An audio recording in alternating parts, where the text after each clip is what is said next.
Thank you for listening to this Belly Up Sports Podcast Network product. Some said we go belly up, so we made it our name, and we're still here.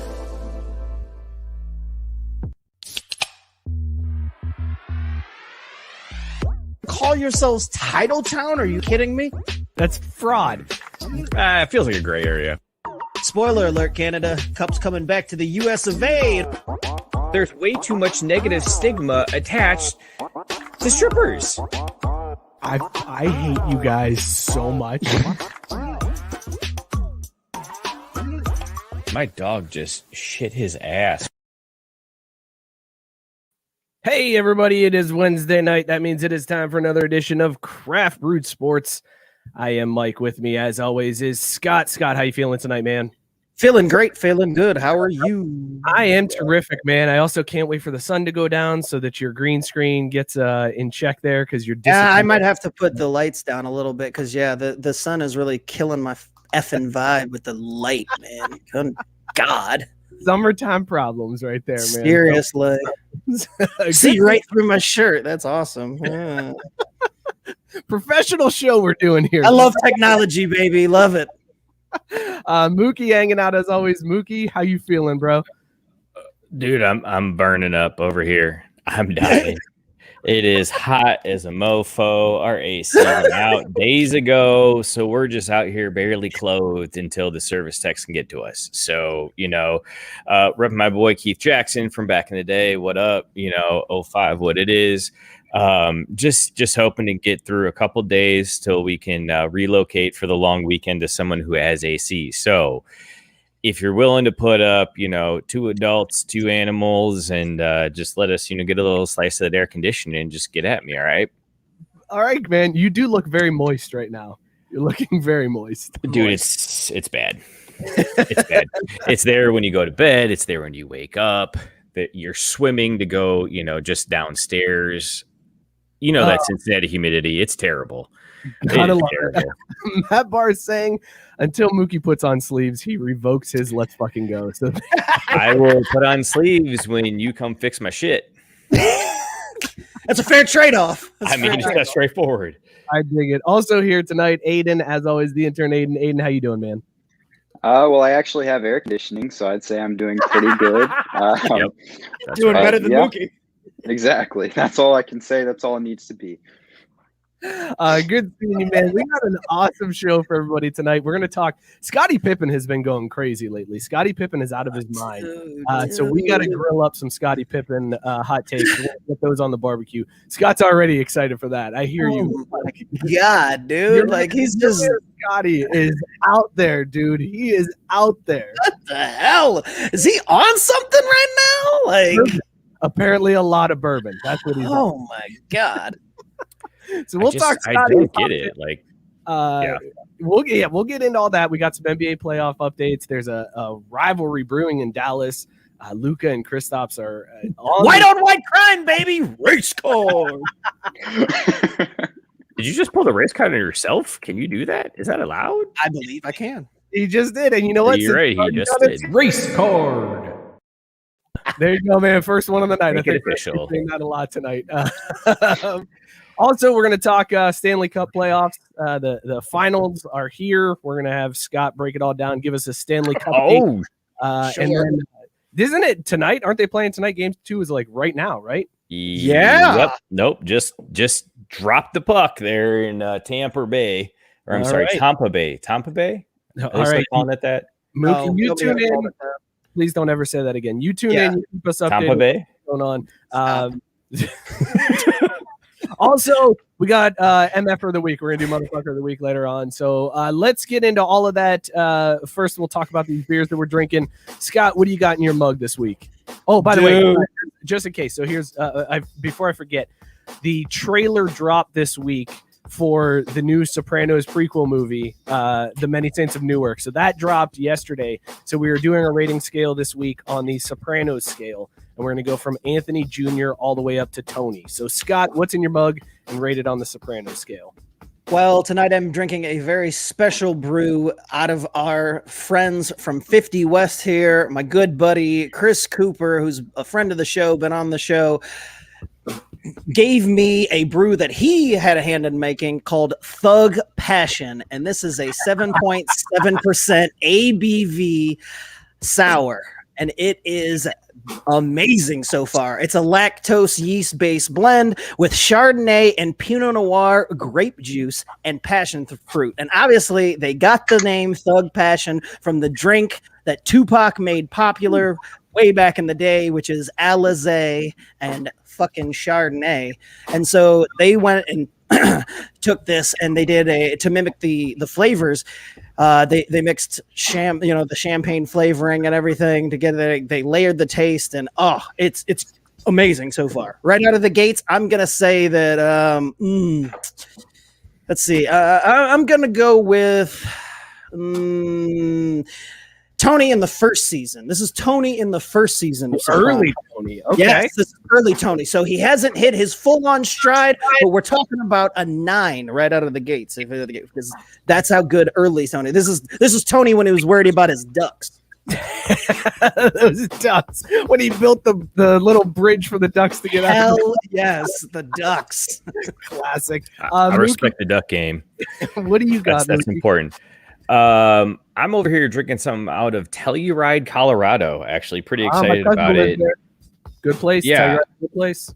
I kind of wish I knew it was on the front of the can. It looks like a little mini emu with like a juice box in the back of it. I don't know. It's a very interesting can, but it's called Galloping Juice IPA. Now, they have multiple of these. And again, this is out of Telluride Brewing. Sorry, I probably should have led with that, but it was a little bit self-evident. They make a bunch of different versions of these. So I had to make sure I checked into the right Galloping Juice IPA. This one is a 7.6 ABV, 3.63 on Untapped.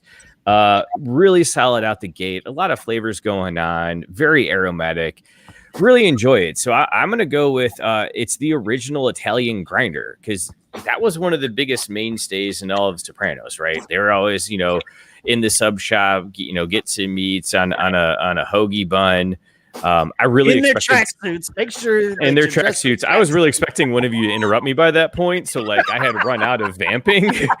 But that's why I hopped in. I was like, it looks like he's struggling talking about these grinders. Why would you stop it? Just let him go. I wanted to just let him hang himself. Well, because as we all know, Scott can be a little rude, so I expected him to jump in there. Oh, well, what the fuck? You're just gonna drive by, shoot me after I tried to help you?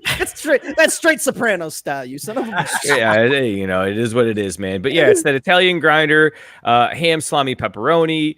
It says 3 slices provolone. No, you got to double that up. Do 6 mayonnaise to taste, which means yes, and then obviously cap it off with that Italian dressing and the pepperoncinis. Tomatoes, you could go either way. I will allow that to kind of be up to the consumer, but yeah, this beer on Soprano scale. You're drinking a beer. What the hell is happening? I don't really know. And Scott's comment is really ringing true. I assumed MF ended when Mookie. That's what made me laugh really hard when he introed his beer. I missed that part. Y'all were talking over each other. You're a motherfucker. Oh, that's word. All right. What it boils down to. Look, Too long didn't read. You're a motherfucker. Thank you. All I want to know is how many other people out there win an award every week. That's a fair point. Okay, Aiden, what are you drinking this week, man? I'm drinking Automatic Pale Ale from Creature Comforts Brewing Company here in Athens, Georgia. It's 4.0 on Untapped, and I don't know what this means, but mosaic and crystal hops. Gotta say, I'm enjoying it a lot so far. And here's my weekly joke of the week is you guys are old. I never watched Sopranos. Heard a lot of really good things about it. So maybe I'll get to it eventually. But, man, this is a really solid beer. So I'll just say Tony, but I'm not going to say I know much about it.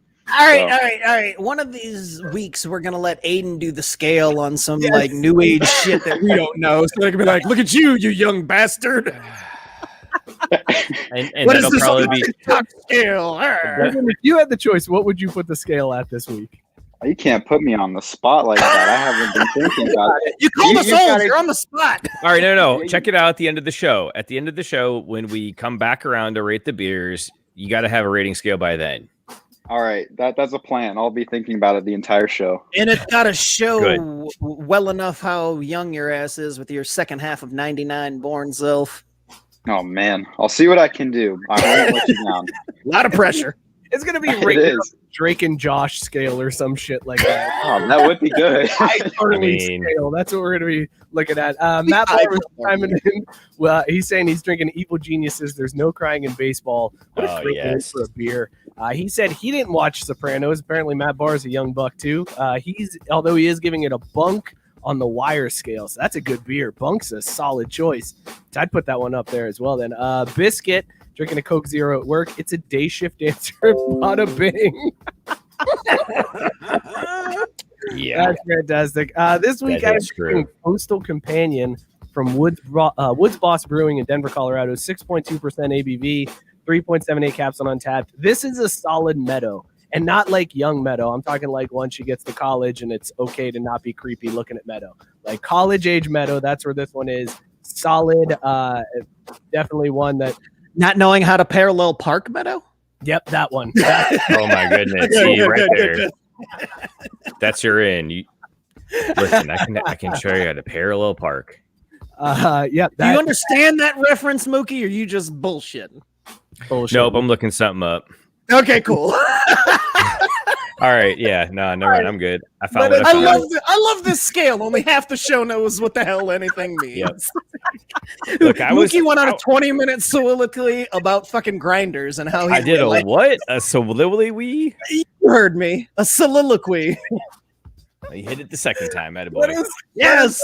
You're drinking rated on the Soprano scale from Anthony Jr. all the way up to Tony. We can all agree, even if you've never seen the show, Anthony Jr. was the worst character. I struggled to put Anthony Jr. or Janice in that spot. Janice was my other option. Well, you know what's funny is I wanted, when you originally sent the scale, I wanted to argue Anthony Jr. not being at the bottom, but I just couldn't. That whole third season with it, oh God, he was such a bitch. He's the worst, man. He was just a whiny asshole the whole time, and just hated Tony Jr. All right, let us know what you're drinking. Tons to get to tonight. Let's to be fair, you son of a I've seen some Sopranos because when I got to Xavier and they had that free HBO in the dorms, I was like, oh shit. Yeah, and like just caught it as often as I could, but like back home we didn't pay for that crap, so I just kind of knew of it anecdotally. So I knew a little bit, but I haven't seen all. There's like hundreds of episodes. Like they had like what, 7 seasons or something. I just know the ending sucked too, and everyone was pissed about it. So like those are the things that get me by in pop culture. The ending does not suck. The only reason anybody says the ending sucks is because they don't understand good storytelling. So they can go fuck themselves. The ending is a masterpiece. It's a hot take there, Scott. You deserve the rap air horn for that one, Scott. Well done. I love the ending of Sopranos. I hate that everybody gets pissy about it. Also, I can't listen to Journey without thinking about that now. That's the only the same. Every time I hear Journey now, I'm like, man, Sopranos. I don't know if I could do that then. I need to keep my Journey pure, you know. It changes your Journey outlook after that. All right, guys, let's throw some meat on the barbecue. We got some hot takes to get to from Scott's boy, Scottie Pippen. Throw the meat on. Here we go. Oh boy. That is the correct response. If you don't know, if you don't know what's going on, Scottie Pippen has a new bourbon that's come out, which friends in Chicago are supposed to be getting and sending to me. So I can't wait to get it and try it. Digits Bourbon. And because of that, he's been making the rounds everywhere he can. He's been on Levitard. He did an interview in GQ. He went on Dan Patrick's show. And during all of these interviews, Scottie Pippen has said some absolutely ridiculous things. So we are going to go through some of Scottie Pippen's takes here, and we are going to break them down and grill them up on the Hot Takes barbecue, from freezer meat all the way up to burnt toast, super crispy, well done. So the first take, he went after Charles Barkley.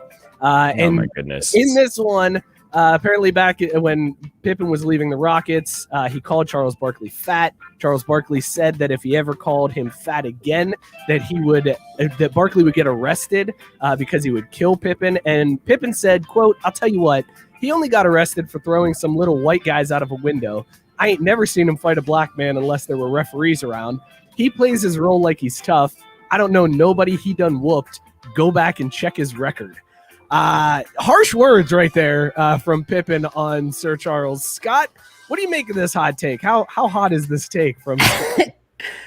I like that he attacked him for only fighting little white guys, because I don't even remember the little white guys story. You don't remember that story?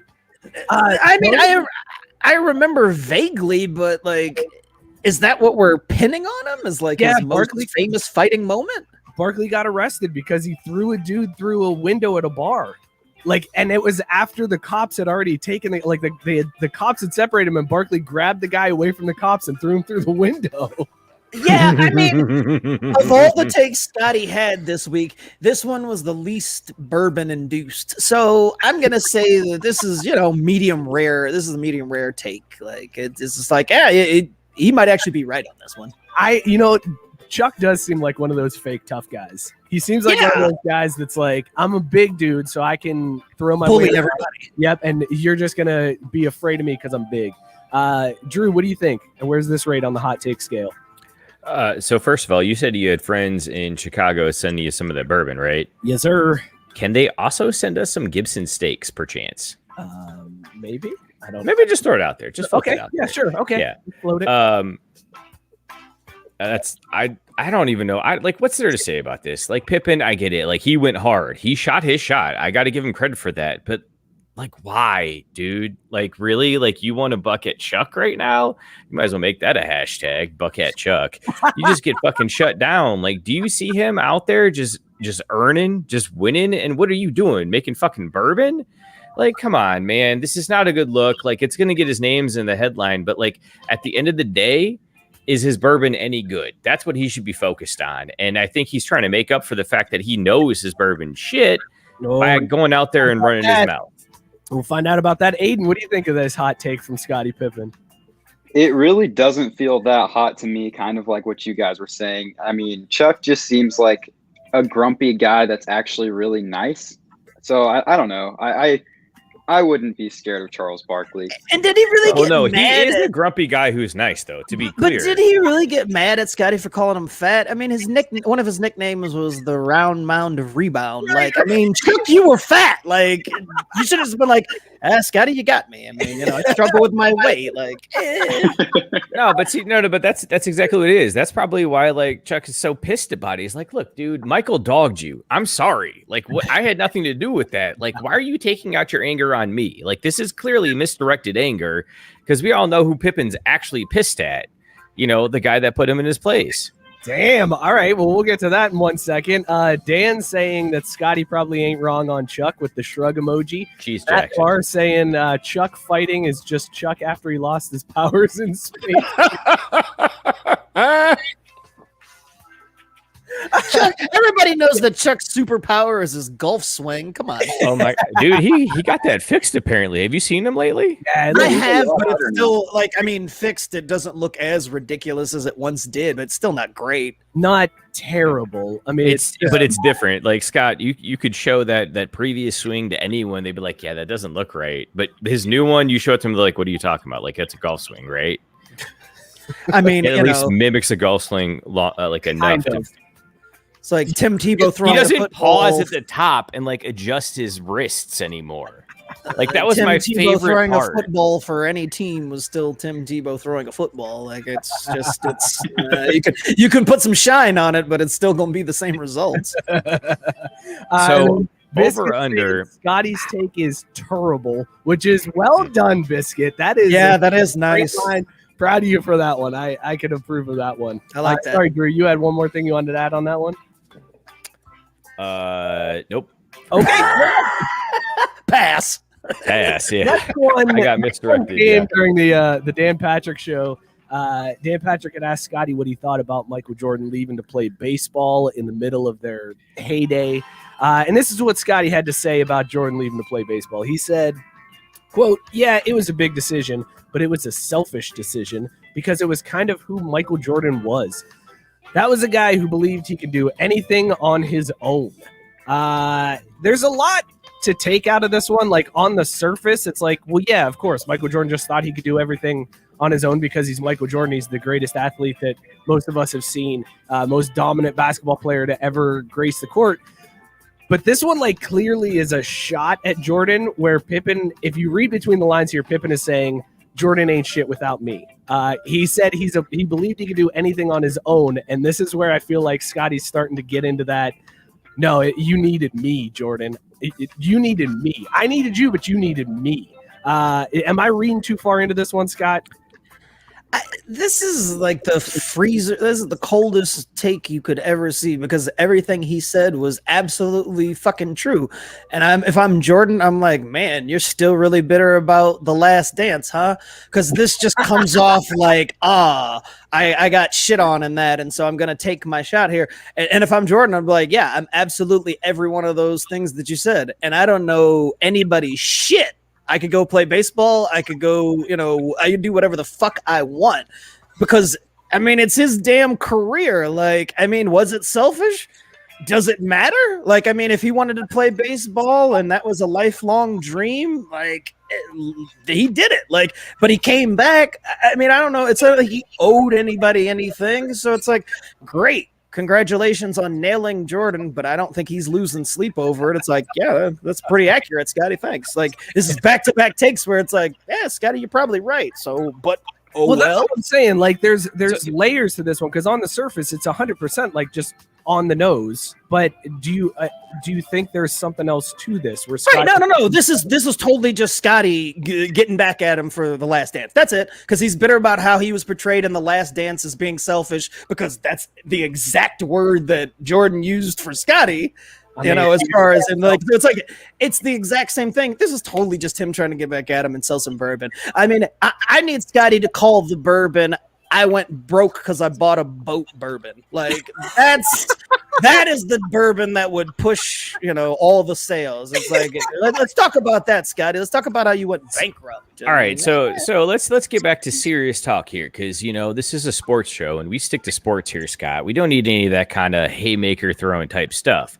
Because what I want to know from you is, all right, you're absolutely right about Jordan and his career, and he had every right. But there was a thing buried in there, and Mike, when you said it had layers, I thought you were going to get to this. So I think Scottie's saying is, Michael, you needed me.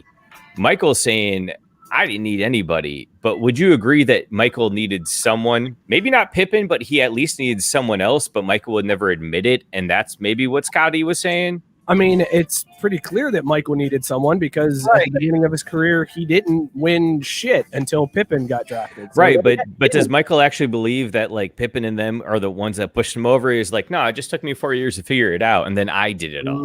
No, I think he's admitted it. Like, I mean, even in Last Dance, like you could tell, which is like begrudgingly maybe that it's just like he couldn't do it all alone. But I don't think that means any, like, it doesn't lessen his career any. It's just like, all right. Oh, no, absolutely not. No, yeah. No one's legacy changes one way or the other, regardless of this. Yeah. Then in that case, I completely agree with you. Scotty's being butthurt. Right. Like, that's what all it boils down to. It's just like, Pass, I'm going to get my next, shot. Whatever. Yeah. As Aiden, what do you think about this one? I was going to say I had something to say about this, and then Scott just word for word pretty much said what I thought about it. And so dick. Just repeat that and play it over my time that I'm talking, and you get a good answer. Well, but Aiden, you should keep saying it because you're much better looking, and we might be able to use that clip. Oh, that's an interesting time to go to that shot. Yeah, put it back on Drew. Yeah, right. That'll sell some tickets right there. By the way, we're 2 minutes into game 2 and still scoreless here down in Tampa. All right. Tampa. Stop saying that. Biscuit saying what? Jordan's selfish? If MJ is selfish, the Elephant Man had a little puffiness around the eye. It's killing it tonight. And then Ed from Pardon the Punctuation wanted to know if that's true for JP McCura's mugshot. No, but I'll tell you what, my cousin, he is a shot for shot lookalike to JP McCura, and I always try to get him to impersonate him going into bars, and he never took the bait. Can we get him to come on the show and impersonate JP McCura? Like, let's pretend, let's just pretend it's JP McCura. Shout out Vince. What you doing tomorrow? And Scott saying wrong way on the highway bourbon. If you know, you know. That's so good. I love that one. Google that one, kids. Google that one. Scott. Dude, the thing I don't understand though is like, why is Scottie so pissed about this shit? Like, this was so long ago. Like, you got to be a grown ass man and just get the fuck over it. Like, you went bankrupt because you're bankrupt. No, because his entire career, he's been told that he's just Robin. Like, and that's tough for a dude that thinks he's good enough to be the man to accept. And then you know what, though? You know what Michael did after he got out of basketball is he went on and completely built a global brand in Air Jordan. He didn't stop. He kept going and he kept winning. Would you do Pippen? You just hung him up. Already a global brand before. Well, that's why a global brand. That's why Scottie's forever Robin. Like, I mean, he didn't win shit without Jordan either, and there's nothing wrong with being Robin in the scenario. Like, oh damn, I won all these rings. Yeah, being the number 2 guy, like. You know, somebody has to be. Would you rather have been all the other superstars in the league that didn't get a ring because Jordan was soaking them all up? Like, that's what I don't get. It's like, God, would you rather be Hakeem? Like, you want to talk about being butthurt, and I don't think Hakeem would be butthurt to say that he didn't get a title, but like, I get that. He was amazing. Who's more butthurt from that era? Do you think it's Clyde Drexler, Hakeem? It's Karl Malone. I think it's Karl Malone. I want to clarify. No, I want bitch. No, I want to. Well, no, it's absolutely Karl Malone. Okay, let's separate these two because butthurt means you're offended when you shouldn't be. Karl Malone and John Stockton they're butthurt because they had shots. They just never took the best of them. Hakeem and who was the other one? Drexler. Yeah, those guys have a right to feel bummed out because they were just stars in and of their own time, but they never had a fair shot. Like they never had a squad or a coach. They never had a system that they could have contended. You can put Dominique Wilkins in there too. There you Hawks, yes. baby. I want to get into. We're gonna get into the Hawks and the Bucks later because I'm gonna have to put some money on it because my heart's hurting for Giannis. Hold on a second. Let's back up for a moment. My man Aiden says, I don't know anything about Sopranos. You guys are old motherfuckers. And then hits us with the Dominique Wilkins reference. Like, wait, what? Hey, man. You got to know your city. Oh, no, exactly. I know. It's just funny to be like, I'm too young for that. But Dominique Wilkins. Dude, Dominique Wilkins was the shit, though, right? Like, he was the shit. Not only did he hit us with the Dominique, but he added a baby at the end. Like he went hardcore Dominique. All right, this is the last Scottie Pippen hot take, and this is. I remembered what I forgot at the end of the first one. Okay, go ahead, Drew. You want me to hit you with it? It'll be real quick around the horn. Over under preseason games until Tebow gets one in the ear hole at 1.5. Under because he's not going to make a preseason. I was just going to say he's not going to make the roster. Like what? He's not going to make the preseason roster? Yes, he won't make preseason. He won't make the 100. All right. He won't play in a preseason game. Tim Tebow is garbage. And Urban will get they'll get all the jersey sales and then they'll cut them. All right, this is thank you for that distraction there, Drew. Appreciate You're welcome. The addition that you. I'm glad you brought that back around. If I still had my video thing over here, I'd play wild card, but I had to delete it so I could stay on the stream. So if you wouldn't mind hitting that for me. Nope. All right, hold on. You're an asshole. This is the hottest take that Pippen had all week. This was on the Dan Patrick show. Dan Patrick had asked him about the game that he sat out when it was the last second and Tony Kukoc hit the shot against the Knicks to win. I think it was game 4 of the Eastern Conference semifinals. Anyways, in 94, it doesn't matter because they ended up losing the series. But Pippen took himself out, and Dan Patrick asked him about that. This is what Pippen had to say about Phil Jackson in that scenario. He said, why wouldn't I be taking that last shot? I've been through all the ups and downs, the battles with the Pistons, and now you're going to insult me and tell me to take it out? I thought it was pretty low blow. I feel like it was an opportunity to give Kukoc a rise. It was a racial move to give him a rise. After all, I've been through with this organization. Now you're going to tell me to take the ball out and throw it to Tony Kukoc? You're insulting me. That's how I felt. He doubled down on this because then Dan Patrick said, so are you saying that Phil Jackson is a racist? And Scottie said, I'm okay with that. And he said, wait, is he a racist? And Scottie said, you weren't there. I was. Basically, yes, Phil Jackson is a racist. He commented on Phil Jackson writing a book and exposing Kobe, and it said that there was things that happened behind the scenes that would indicate that Phil Jackson is in fact a racist. Now, I will say, we have heard this before about Phil Jackson. When he was talking about LeBron, and he said LeBron and his posse or something like that, like red flags went up and people were like, whoa, Phil, that's some coded language. You can't do that kind of stuff. So there might be something to this, but Scott, you are. Oh, Drew's. Let me let them go. Let them go. Let me get in first. I'll go last. Okay. Let me just get in first. Matt Barr with the cue up the sound clip. Pass. That's racist. That's what Phil wanted Scottie shit, my to do. bad. You son of a Yeah, bitch. sorry. look, man, there's so much to this. Like, look, here's the thing. Phil may or may not have been probably racist, right? Like, he was an old white guy, right? Don't we talk about OWGs all the time on here? And like, yeah, he the whole Kobe thing, whatever, like, yeah, but you can still work with him after and be like, look, I don't like you, but I'll win titles together with you. Like, what did you expect to happen here, Scottie? Like, I don't know, man. Like, yeah, it's not a great look on Phil. It's all probably true. But again, Scottie, like, what are you trying to gain from this? Because no one gives a shit about Phil. We've all seen who he is now. Like, the way he flamed out and just fell completely a fucking part. We all realized, oh no, he probably was just riding your and Michael and then Shaq and Kobe's shoulders.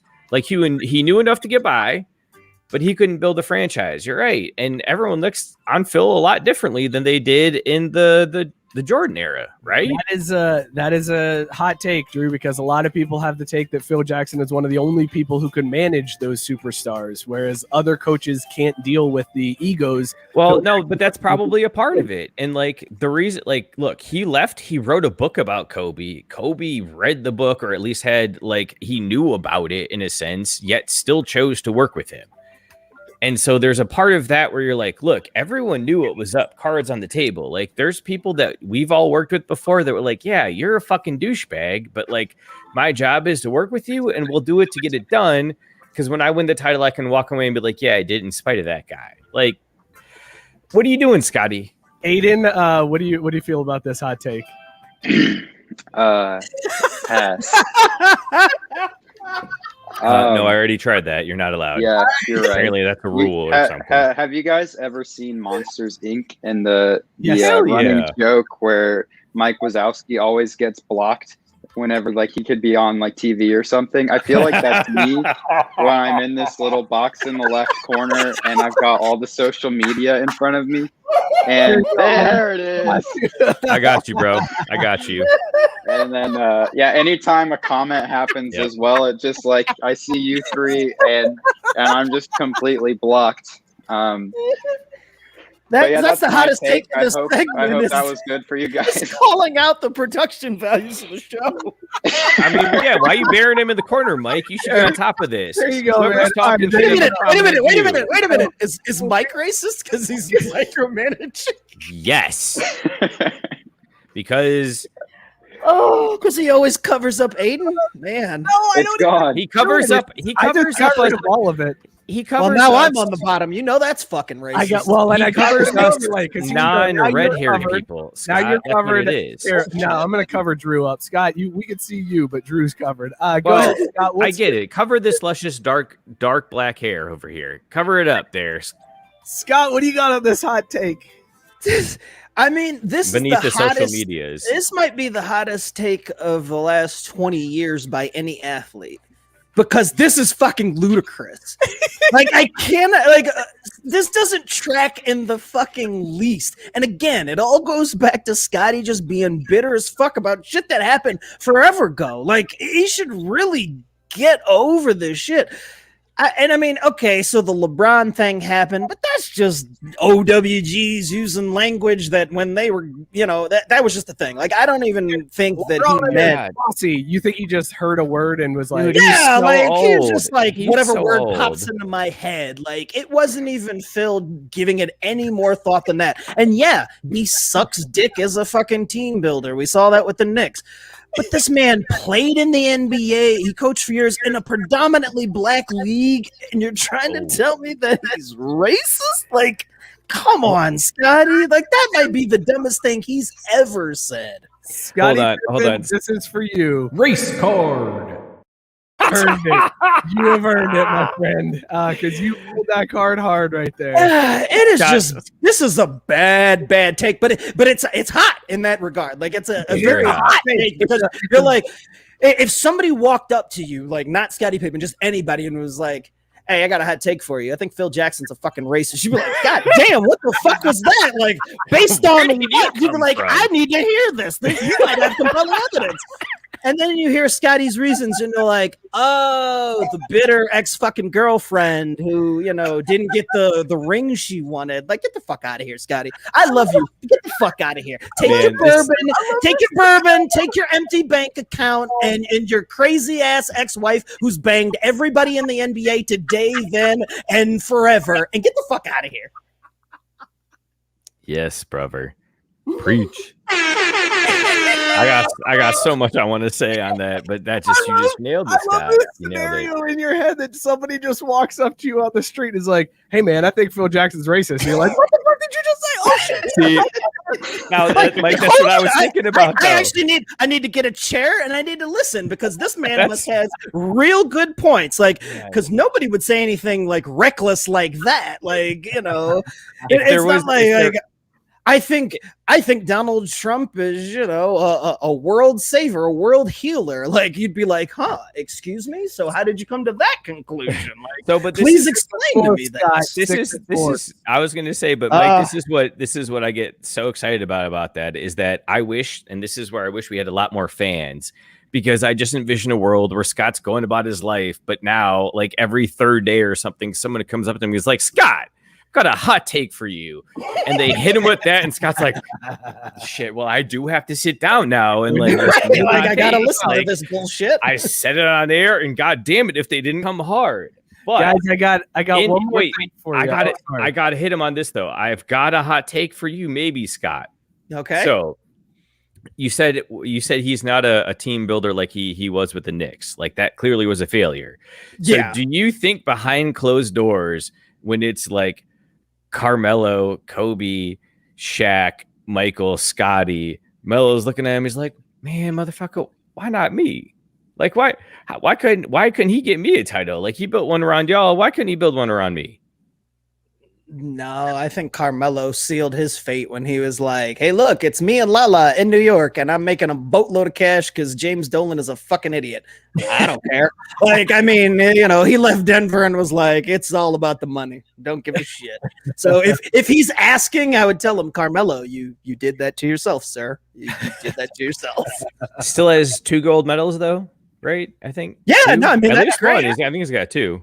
And he's got all the money in his bank account that Scotty sure as shit don't have. Wait, but no. I'm gonna say, does he, or how'd that go with Lala when that went Splitsville? Did they split? Oh, I don't know. Oh yeah, I haven't heard about him getting taken to the cleaners. So, but these NBA players generally do. So he probably did. Scott, Ed says if he ever sees you in public, he's doing it. He's hitting you with the Phil Jackson is a racist. And you well, see, but that now I'll just be like, "Okay, get the fuck out of here," because that's a take. So again, like, if you want to get me to pull up a chair and sit down and listen into your crazy ass like fire hot take on something in this brand, you got to come with something original. Like, seriously, before this week, if somebody had walked up to you and said, "Hey, I think Phil Jackson's a racist," like, wouldn't you have been like, "Wait, I would have been like, what? Who? Like, okay, I'm going to need to hear your reasoning." Yeah, right, because I would knee-jerk say yes or no. Inbound the ball, that's why.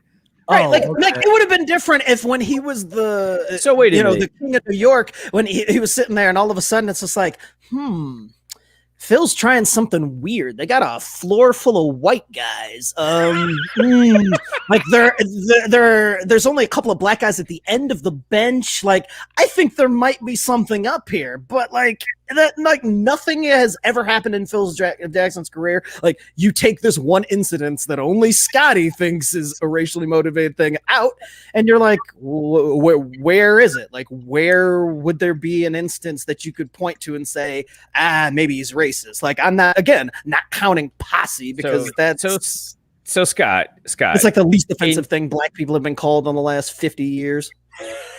Posse. I'm glad I was on screen for that. Yep, perfect. There's your promo this week, Aiden. Time code this. Hey, this is gonna look good on the CV.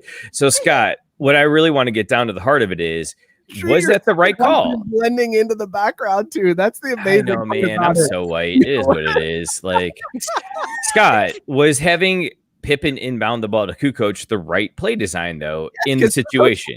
Yes, Kukoc hit it. He hit the shot. He won the game. It was the right call. Yeah, like I mean, I was just gonna say, and not only that, like you want to talk about somebody being selfish, like they won the game, and like it's been years. Like Scottie's the one he's still holding on to this shit. Yeah, that's my point. Like exactly. Like, all right, guys, I got one more thing on Scottie for you. This is a little surprise. How could you be so tall and be a beta male? That's what I want to know. Here's what I got for you, and Drew. Thunder rolls. Yeah.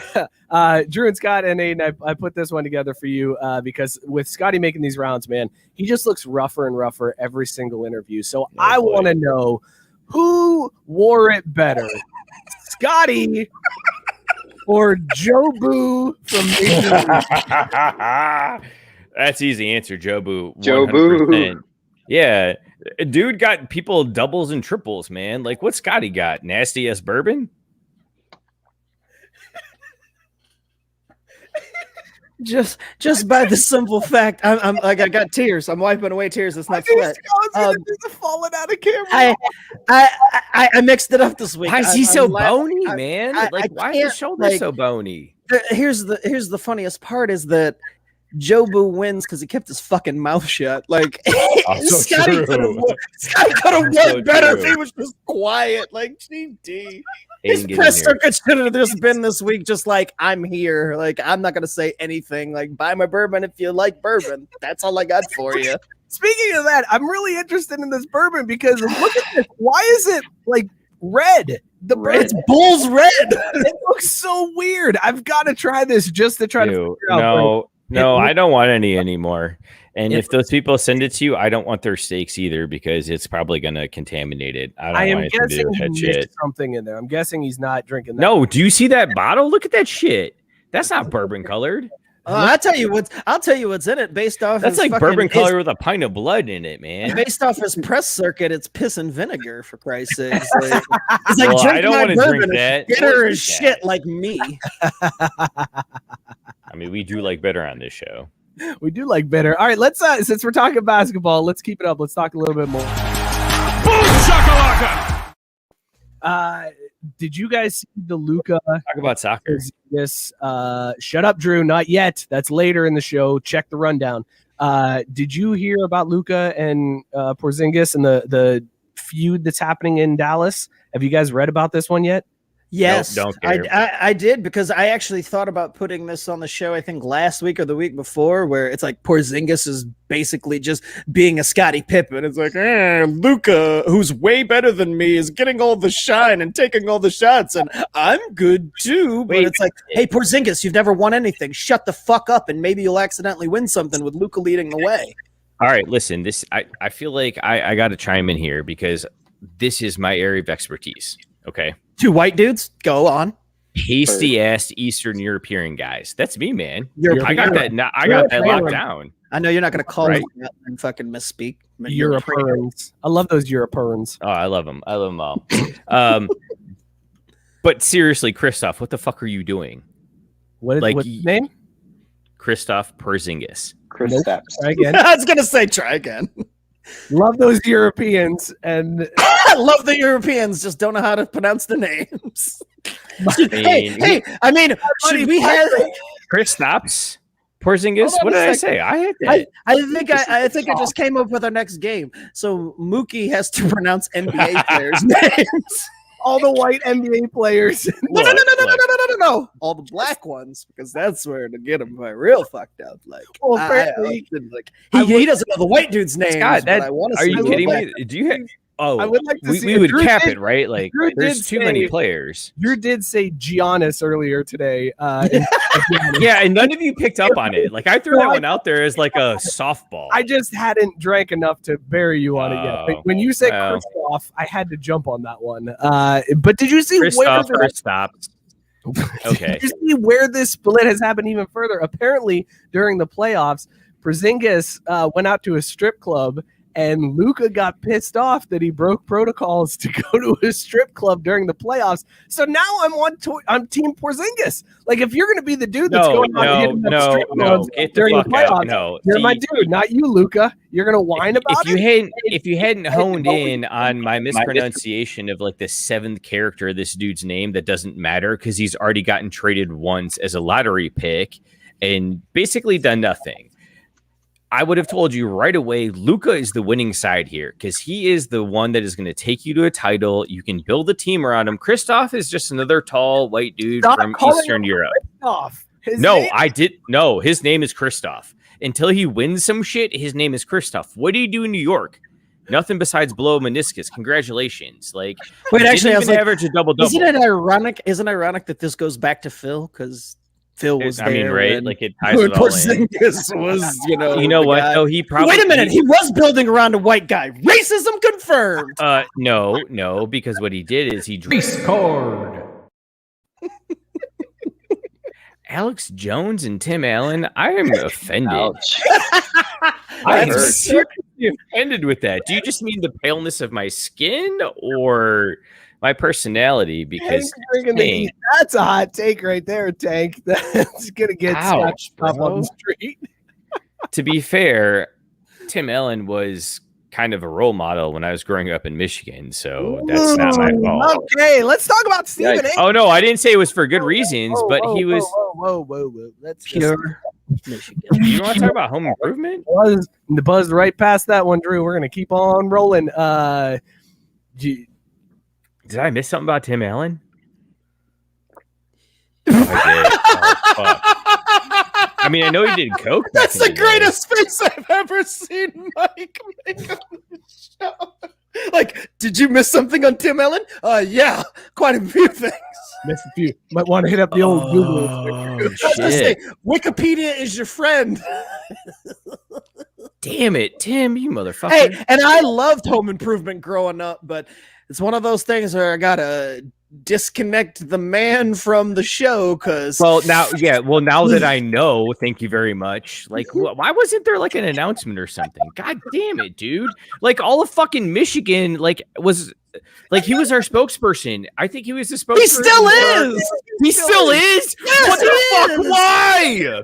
That's a terrible decision. There's post-pandemic pure Michigan spots. Yeah, like I've heard them, and I'm just like, are you serious, shit. Motor City? Do we need any more bad press? Does Flint have clean water? I don't even know if I believe that anymore. I say the answer's still no.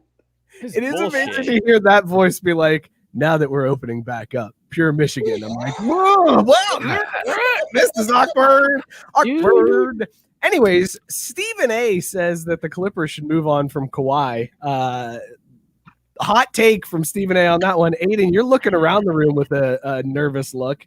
You think that's a bad move for the Clippers? Kawhi is so good, and I don't want to say single-handedly almost won a championship with the Raptors, but you can't move on from Kawhi. Like, he's so good. What is he thinking? Move on from Paul George. Yeah, I was just gonna say that, but before Aiden said it, I was like, if you're gonna move on from anybody, it would be Paul George, because I mean, I don't think that Paul George has been the same since that knee injury. Like, I think that ever since that happened, he's been fine, but as far as being that guy, like, he's never been the same since then. And if you're gonna move on from one, it would definitely be Paul George. Paul George has actually shown this playoffs that he's beyond the playoff P moniker. Like, he's been distancing himself from that. He's shown that he's Scottie when Michael's not around. Well, but to be fair, that the Clippers are 4-0 or 8-0 in the playoffs at this point. Like, there's no way that they're struggling if Kawhi is healthy and on the floor. But I don't understand why you would move away from Kawhi. Like, I don't get the reasoning for it. You're in win now mode. Like, the Clippers are trying to not be little brother anymore. So the Clippers have been in win now mode their entire existence. And the other Paul George is 31. He's 31 right now. Like, you're really going to bank your future on a 31-year-old guard that had a horrific injury. He came through it, obviously, but at the same time, like, I mean, he's at the peak of his career, if not will, on the downside, right? I will say, in defense of Stephen A., I haven't heard his reasoning, if there is a reasoning, the only thing that I could say would kind of make sense is if you were basing it on the fact that you have no idea what Kawhi is going to do. Like, he's very aloof. He could change his mind at any given minute. It's like he's all in right now, but I mean, tomorrow he could be like, fuck all this. I want to go play somewhere else. And so if you're just looking at it from you have no idea what you're going to get from Kawhi, and now he's injured, like, that's the only argument that you can make. But from a pure, like, personnel playing standpoint, there's no way you move on from him. But that's the thing. Like, you don't have a way to know. Like, Kawhi has the power right now because he's got the player. What's his contract? He's got the player option at the end of the season. So Kawhi could move on, and it's all moot. Like, Kawhi could move on from the Clippers, and I could see that making sense because Kawhi's like, sure, I'm going to win here. Wait. Right, like I tried. I'm going to find somewhere else. I'm the hitman. I'm going to find a new place to go to and win a ring. If he opts in? I won in Toronto. I'll do this wherever. What happens if he opts in? How many more years? Is it just it's one probably, more? I think it's just a single year. Yeah. Yeah. Okay. Wow. Look at this. This is impressive. They have like all his dollars. They have. He's a cap hit of $34,379,100. $100 too. That's very important. That $100. I mean, I wouldn't sign the deal if I didn't get that $100. I mean, right? Like that's like one parking session down at the Clippers Arena for practice. That's very important. But I don't know, man. I could see a way where he goes, I'm going to sign the player option, and then we do a sign and trade or a trade situation. But like, what are you going to get for him as the Clippers? Like, at best, he's on a year deal with I think it's a unrestricted free agent after that. But it doesn't 2022, matter. he's got nothing. Kawhi is taking this mentality of I will take short. He's got like the Trevor Bauer mentality of I'm going to go in, I'm going to sign a short-term contract, I'm going to win a championship, and then I'm going to go somewhere else. Like he's not really. So he's also 30. So how much longer do you think he does that? Working a throw practice. Matt Barr wants to know if you think players pay for parking at their own practice. Wow. Well, no, not directly. They don't pay $100 per session, but like, it's like a per diem hit. Like they put it on their books and then they pay them their salary. And then based on how many Gatorades they get from the trainer station after practice, then they deduct that. Although, it's like at the country club. You know what? In Mookie's defense, I'm going to say that sounds something that the Clippers would do. They'd be like, yeah, we charge our own players for parking. It doesn't matter when they're here. Games, practice, whatever it is. You want in the arena? You got to pay, motherfuckers. You should just carpool. Just get a carpool together. It'll save on gas. It'll save on parking. It's a great idea. Carpool down to the stadium. I just think it's so funny that like his actual contract, it was 3 years, $103,137,300. Like, why is there the $300? Like, okay, maybe just me. That's fine. Good talk. All right, guys.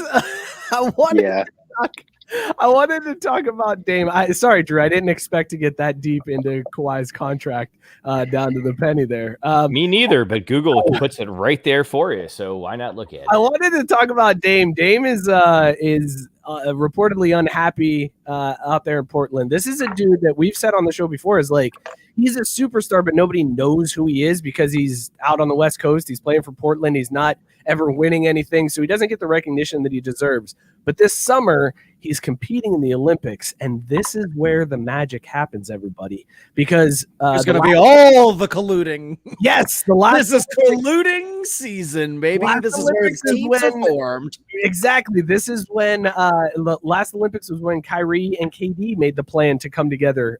They weren't sure if it was going to be Brooklyn, but playing together at the last Olympics was when they were like, we're teaming up in the future. So that makes me wonder, where does Dame end up? Because I feel like he's not, his time in Portland is limited. Like he's gone. Drew is watching hockey. He has no what's happening anymore. So dude just got high sticked in the face. And I was going to say eventually when it was my turn to speak that I love hockey because it's the only sport where athletes argue to officials, look, I'm bleeding here. I'm bleeding. Because if you get high sticked and they draw blood, it's a double minor. So it's 4 minutes instead of 2. And so they're showing this replay on NBC, And like, I don't know why we're looking to see if he's bleeding, because in the replay, you can see when dude smacks him with his stick, the paint comes off his stick. Like the paint comes off his stick. He hit him so hard. Like you see when they hit football helmets together, when like, you know, the golden domes shatter, dude hit him so hard, paint came off his stick, and they're worried about whether or not he's bleeding. Like, I mean, I feel like that's a pretty straightforward call, right? Mookie, where does Dame end up? Man, I don't know how they make this work salary wise, but I would love to see him in LA with Bron. Yes, sir. Aiden gets Make it happen. Aiden just went 6 to midnight over there. I just felt a lot of happiness come over me. I mean, come on. How great would that be? You can't do it, right? It's impossible. It's impossible. Why not? I read an article earlier this week, and while very unlikely, there's a 0.1% possibility it could happen. So I would love to see there it was happen. a 0.1% possibility Trump would get elected, and look where we are now. Exactly. Stick to sports, fellas. Scott, where does Dame end up? For the sake of everybody's sanity, anybody but the fucking Lakers. For the love of God and everything that is holy. I love Dame so much, and it would kill me to see him in a fucking Lakers jersey. And I need the ghost. Stop it. I need the ghost of David Stern to come in if that 1% chance comes in and veto that shit immediately. Be like, nope, we're gonna Chris Paul the fuck out of this. It ain't happening, baby. If that happens twice intervention in my lifetime, I just turned 22, and that'll be 2 times in my lifetime the NBA would have screwed the Lakers. Oh, I mean, man, and like, that would be rough if the Lakers got screwed. Scott, I don't know what Scott, would we do. What Scott, other I got team you. literally gets wrecked by the league itself? Scott, I got you. What other I team figured earns this as out. much? Damn it. Scott, this is what's going to happen, okay? Bear with me. So what's going to happen is Dame is going to end up with the Lakers. I don't know if it's a signed situation. I think he's still got a year under contract in Portland, whatever. They figure it out. At the start of the season, he's in LA with the Lakers. But after like 15 games, LeBron's like, no, I'm fucking sick and tired of this guy for some reason. He's trying to push me. He's trying to make me work hard, whatever. I want him out of here. They trade him to the Sixers for Ben Simmons. And then Ben Simmons is out in LA, and then Dame goes on to win a title with Embiid and the Sixers. I'm lost. I completely lost. LA. I thought in your original scenario, LeBron was the one getting traded. Like, your wording is completely fucked. You're like, no, Dame. How would he LeBron go got to pissed at LA Dame. and then like they do a sign and trade, and then they're like, oh wait, we don't want you anymore. We're gonna trade you to the Sixers, and somehow Ben Simmons is gonna become worthwhile enough to win a title in LA. Huh? Well, he has an attractive contract because they can get out of it and then reset because they're going to be like 2-13, But and he so after sucks the at initial sign and basketball. trade, But he sucks Ben at Simmons, basketball, so right? But that's the problem. he said wait contractually because you can buy him out and then that's cap space freed up, right? But that would be really weird for them to be like, hey, we moved mountains in the world to get Dame, and halfway through the season we're like, nah, we'd rather have Ben Simmons. Right, because it both fucks the Lakers and gets a title for Philly. Why would the Lakers fuck themselves? And Well, they wouldn't know, they wouldn't know they were figure out how fucking. this But would sure, go. no, they wouldn't know they were fucking themselves originally until they signed Ben Simmons, or not Ben Simmons, Drew. Dame Lillard, and realized that Dame and LeBron actually can't play together. Drew, Magic ain't there anymore. All them head scratching moves aren't happening. Like that's that. If Magic was there, But that was like a great Disney could Channel happen. movie narrative right there. I think Dame goes east. I think he like we've seen a lot of stars go to the east lately, so I think Dame ends up in the east. I'm gonna go maybe Miami. Sorry, Don, I tried, man. I tried. I think I could see Dame going to Miami. I think that's a good fit for him. I would love With to Jimmy see Butler? Dame in that Miami Heat jersey, or that the Miami Knights jersey, the Yeah. throwbacks, Yes. the Miami Vice. Let's make that fucking happen. Because they were like the Heat were in talks to potentially get Harden, like so they're in the market to get a big superstar like that. Well, so, and Pat Riley's always getting fined for tampering, so you know he wants to bring it down. the only thing that scares me on Team USA, because this is where collusion happens. Oh, it's Draymond breeding ground. Draymond Green is on the team, and Steve Kerr is one of the coaches. So that scares me that there's a chance. And Golden State has capital. There's a capital. Is it like Capicola? All the Capicola, and all. I like Capicola. They have a very potential chance, very big potential chance to get Dame to Golden State. No, Golden State. They need a forward. I'm okay with that. Necessary evil. I'm fine. Don't care. No, you know what's going to happen? Dame in a Warriors jersey. Let's make this happen, baby. No. You know what's going to happen is he's going to go to the Knicks because they need someone to offset the Nets, not to actually compete for a title, but to keep that rivalry selling tickets and stuff. Yeah, but he's awful. Those markets. He's awful black, and if the spirit of Phil Jackson has taught me anything, that ain't happening in the Knicks. That's his franchise, baby. He ain't allowing Dame to come there. Race card. He'll call up James Dolan and be like, "What are you thinking, bringing that blackie in? There's no way he goes to New York." Wait. You're saying Phil's going to have to call James Dolan? I thought you meant James Dolan. Be like, wait a minute. Commercial. No. We're gonna cut the commercial real quick. And break. This show is your fault, Mike. Off the rails, everybody. Good Lord. I thought I had control over this, but I did not at all. When we get back, we're going to be doing our Kong Bongs. We're also going to give baseball their Motherfucker of the Week award. We're going to talk some alternate helmets in the NFL, and Scott's going to give us a Stanley Cup-date. So we will get to all of that here right after these commercials right now. Listen, everybody, if you guys want to get beer delivered directly to your door, go to our friends at Beer Drop, craftbrewsports.com/beer drop. Award-winning craft beer delivered directly to your door for under $4 a serving. They are a fantastic company. You don't have to sign up for the package. You can go and just shop for beers and have delivered $5 flat shipping. Go check them out, craftbrewsports.com/beer drop. And where you're going to put those beers when you get them, you're going to put them in your Dugout Mugs mug. Dugout Mugs is awesome. I'm drinking out of the black Dugout Mug, the executive series right now. Dugoutmugs.com/craft is where you want to drink your beers. They got baseball bats that are turned into mugs. They got wine glasses that are made out of baseball bats, bottle openers, shot glasses, awesome stuff for the baseball fan in your life. Dugoutmugs.com/craft. Get 15% off your entire order.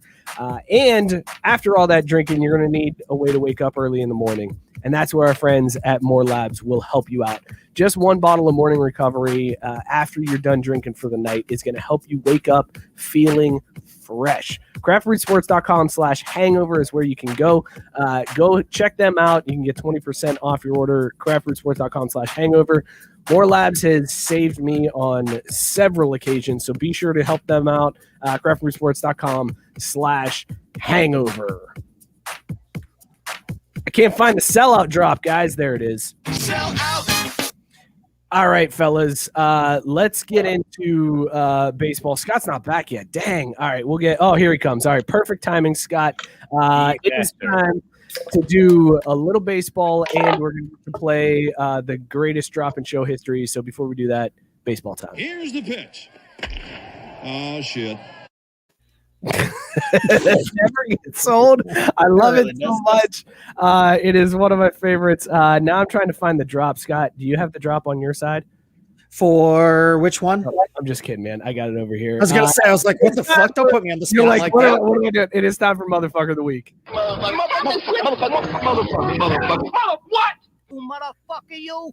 MLB with their sticky hands and checking for substances. I don't know if you guys saw this, but over the past week, they not only did they check for substances on a knuckleball pitcher who the point of a knuckleball is that it doesn't spin.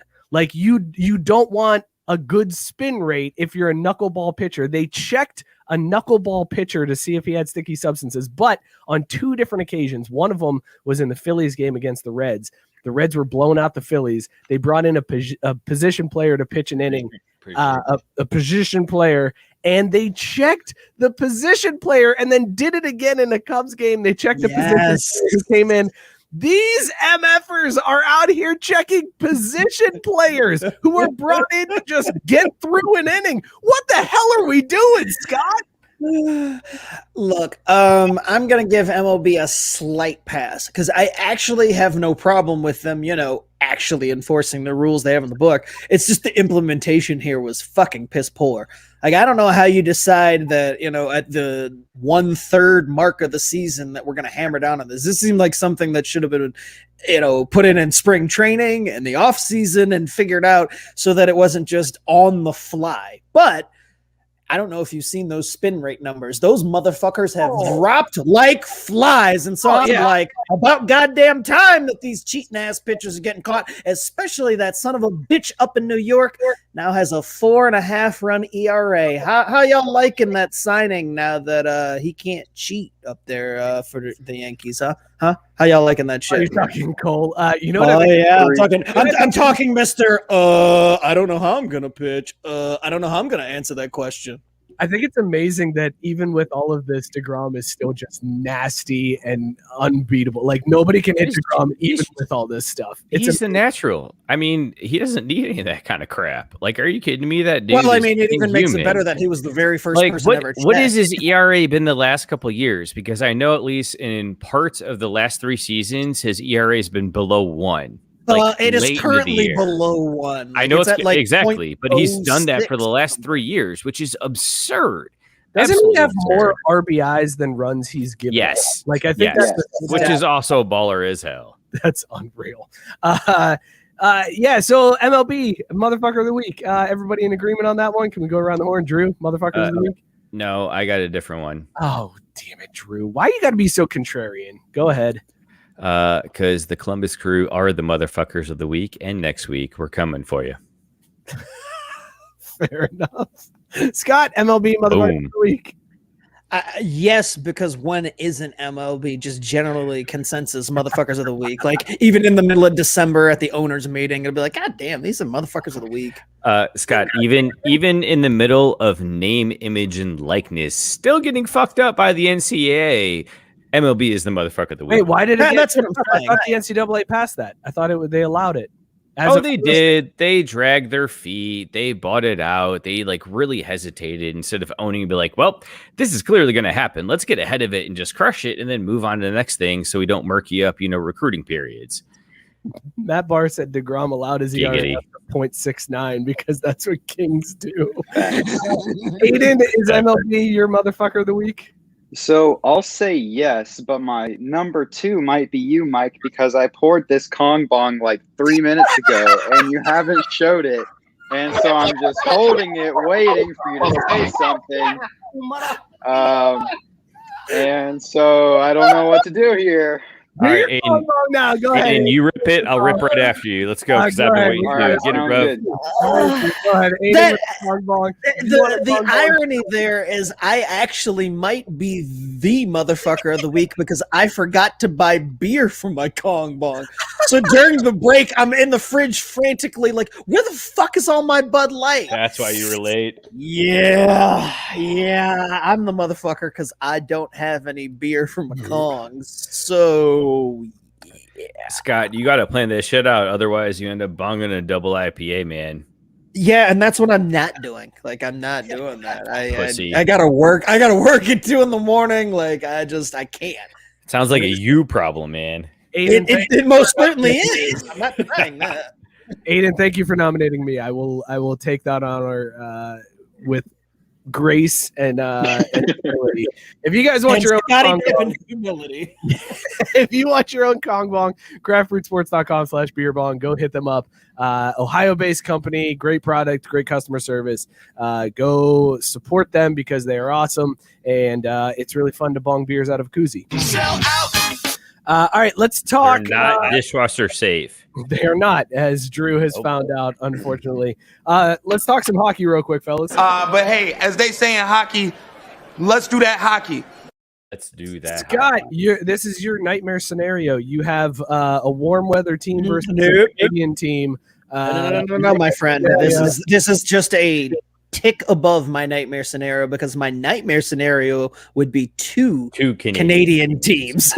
So this is just like last year where I'm like, well, I gotta root for the fucking Lightning again. Oh, I hate it so much. It sucks. I hate him. Colorado so really much. pissed me off, fucking up, tricking it off in the goddamn last round. Jesus Christ, man.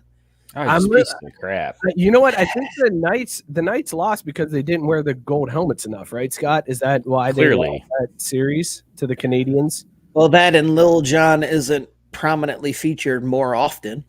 Like as their biggest celebrity fan, Lil Jon should be front and center, but like he's not. So. There it is. Yeah, Aiden. I love that you walked away and came back with that one, Aiden. I love it. I mean, I was listening. I just couldn't say anything until now. Dynamite drop in. Scott, what do you got for a Stanley Cup date for us? Colorado's not in it, and so again, for another year, here I am just hoping that a team that I'd rather not see wins it, just to keep Canada from getting the cup. That's hell no. Oh, like God. I don't like Tampa Bay, and this would be back to back for them, but fuck it, I got to root for them, right? Like, dude, no. Like they're up 1-0, so there's that. I have new footage that changes all of this because there is a bald-headed John Travolta in the stands rooting for the Lightning. We cannot let this happen. Oh, it's terrible. Aiden says gross. It's so bad. All right, Drew's taking selfies. That's good. All right. Anyways, Scott, what else you got for us for the Stanley Cup? Anything that we should be looking for the rest of the series here? Colorado not playing. That's it. That's all I got. Like, I'm very distraught at this whole thing. Like, I thought at the beginning of the year that it was going to be one of those signed, sealed, and delivered from the moment I said it all the way to the end, and they just really fucked me. It kind of pissed me off. They really braved me. It's like, I managed to pick a hockey team that disappoints me just as much as my other fucking favorite teams. God damn. Even just nodding along to the Braves being a complete disappointment. By the way, speaking of disappointing, how disappointing was it that we split that Reds Braves series, fellas? Like, no. We're not. No, we're talking hockey right now, Mike. No one gives a shit about the fucking Reds. This is hockey talk. No, it's not hockey talk. Hockey talk is Scott. Scott, I would love to know your opinion on the Norris Trophy winner this year. Hang on, Scott or Drew, real quick. Hang on. Here's the pitch. Oh shit! Kill you, Scott. I'm gonna stab you right in the face. What do you guys think about that split in that series? We kind of knew because I can't undo this. I'm gonna. I was at the Thursday game, and let me tell you, there's nothing like a bullpen game to get you jacked up if you're a fan. Like watching just your bullpen sit in there for 3 innings, and then the best part is they actually pitch really well until when the bullpen would usually come in, and then they fuck it up. That is just that's so Barves. It's not even funny. I thought for sure the Reds were going to blow another Castillo game, and they win that one and then blow the next one. I was like, oh, okay, thanks, Reds. Can't score it all on a Sunday. Fantastic. Okay, sorry, Drew. Back to hockey. But hey, as they say in hockey, let's do that hockey. You had a question, Drew? I hate you so much. Scott, what do you think about the Vezina Trophy winner this year? Do you think it was deserved? I mean, I don't like the Rangers, so fuck them. That's my analysis on that. Is the Rangers should never win anything. They don't win titles. They damn sure shouldn't win individual awards. So fuck them. So for clarification, the Vezina Trophy for best goaltender went to Marc-Andre Fleury of the Vegas Golden Knights. Oh, I don't know. I'm sorry, I missed what you said because I thought you asked me about the Norris Trophy before. Like, before, all right. Well, that's as it says, like before the baseball sidetrack, I thought you said something about the Norris Trophy. That's why I was like, well, I don't give a shit about the Rangers, so fuck them. Yeah, no, I did throw that out early. Oh, but Marc-Andre Fleury, that's just that. Of course, is salt in the wound. After I talked all that shit about how it wasn't going to matter that he was back and yada yada yada. So that was just the cherry on the top of my shit sandwich of a season. The way it ended. Scott, do you think Kaprizov deserved the Rookie of the Year? Could you repeat that again? Yeah, the Calder Trophy winner. That guy. I'm pretty sure that's exactly how it's pronounced, actually. Nailed it. You did a wonderful job. Could you imagine if they did that on air where they're just like stumbling through names, just kind of like petering out on it. I mean, which is like, I mean, there's it's the same way when I used to host stand-up comedy shows and I didn't know the guy's last name and I would just mumble his last name to bring him up on stage. Guys, your next comedian, Kenny. Everybody would clap and I'd be covered up. It'd be the best. You should have just went with Patrick Jones every time. You'd have been something. It's Patrick Jones. I once brought up everybody on a show as you may have seen this next guy on BET's Comics Unleashed. And everybody was a BET comedian. And everybody would give me this look like, what the fuck are you talking about? So what do you think about winning the Calder Trophy? Capicola winning the Calder Trophy. Pretty awesome. I like Capicola. Yeah, we know. Good for him. Like, like seriously, this season really took a shit when it comes down to it because the fucking Avs just ruined everything for me. Like I just was like, whatever. Everything that happens otherwise, meh. So Scott, with one last chance here and do that hockey to shit on Philly like I know you love to do. I do love shitting on Philly. You love shitting on Philly. Do you feel like Oscar Lindbaum's win was undeserved? Anything Philly does is undeserved. You can tell Don I said that too. Everything Philly has ever done is undeserved. Because clearly, Scott, you would agree that he was not dedicated hockey at all, right? Sure. Yep. Undeserved win. Scott, I have a question for you.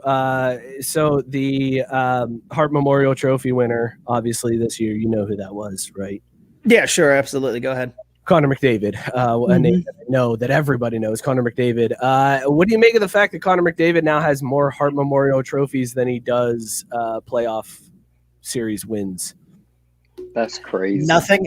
I mean, it's just. I was just gonna say. I was like, it's just classic Toronto. Like, well, he doesn't play for Toronto, so that's a problem. Ah, shit. What's the other Canadian team that he plays for? What's that other Canadian team? He's like, well, what's Toronto? So what's that other Canadian team? It's not Toronto. Montreal's in the Stanley Cup, so yeah. So what's that other one? Yeah, I was gonna say it's one of those other ones. Vancouver?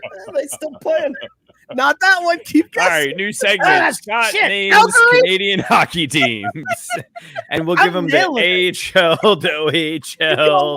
Give them all of them to choose from. Yet it's not. I was just gonna say I've named everyone, but haven't I? Wait, what have you said so far? I said Calgary, Vancouver, Toronto. Those are the I think those are three that I mentioned. And he doesn't play for any of them. Nope, you're missing. You're still missing three, by the way. Oof, damn it. Connor McDavid has to come down over. What is playing right now, Sky? No, I gave him Montreal. I gave him Montreal and said no.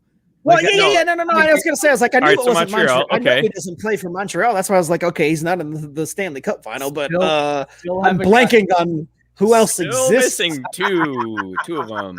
Oh, yeah, they exist. Like they're not humans at all. They don't exist. Two of them. I mean, it's another Canadian team. Starts with whatever. the W. The Whalers? They fly through the air. Wait, hold on. That might be right, actually. We might be able to give you credit for that one. I was gonna say, is that the throwback version? The Whalers? Is that who they used to be? Maybe. Oh, yep. Nope. Yep. Yes, you get credit for that because the Whalers became the Winnipeg Jets. The Jets. See, the Jets don't matter in football or hockey. How the fuck was I supposed to know? Actually, I might have lied about that. Hold on. Oh, Jesus Christ. Hell, you know. What are you talking about, Drew? What the fuck are you talking about? Because the Hartford Whalers, there's like two franchises that claim ownership of the Whalers, like franchise lineage. David doesn't play for the Jets. What are you talking about? Oh, I know that. I thought we were just trying to have Scott name all the. I was going to say, at this point, we were just naming Canadian. He still hasn't named it. He still hasn't named the Canadian team. Wait a minute. Have we named every single team but the team he plays for? Yes. You've named 5 out of 6. That's talent right there, actually. I can't even think of another Canadian team. I'm like, wait a minute. What other city in Canada would have a team? I've named Calgary, Toronto, Winnipeg. Like, what the fuck? You don't get credit for the Whalers, but I gave up the Winnipeg Jets in the process. So you're like, you lose 5 points. Jesus Christ. I'm just gonna say he plays for the Patricks. Then that's usually my fallback. So he plays for the Patricks. It's the Edmonton. Scott, I love you. Edmonton. Hey, wait. God. Oh, dude, come on. I was going to ask him, where did the great one play? We got to Honestly, I was just gonna say, I was like, if you had said that, it'd have been like, oh shit, like how did I? The great one played in 3 franchises, but one was American, so I thought, maybe he'd find. Well, his no, way I was there. gonna say, I'm like, I know that originally he was in Edmonton and then went to LA, so I'm not that stupid. All right, Scott. Well done on the doing that. That was fun. You did that hockey as well as you've ever done.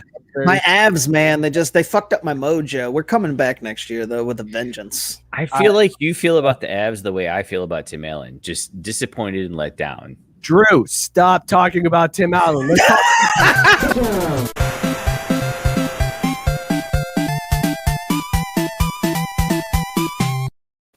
Just stop talking. It's out on his Wikipedia page, man. Stop, Drew. Stop mentioning it. It's like Beetlejuice. You've already said it too many times. You're going to come haunt us at this point.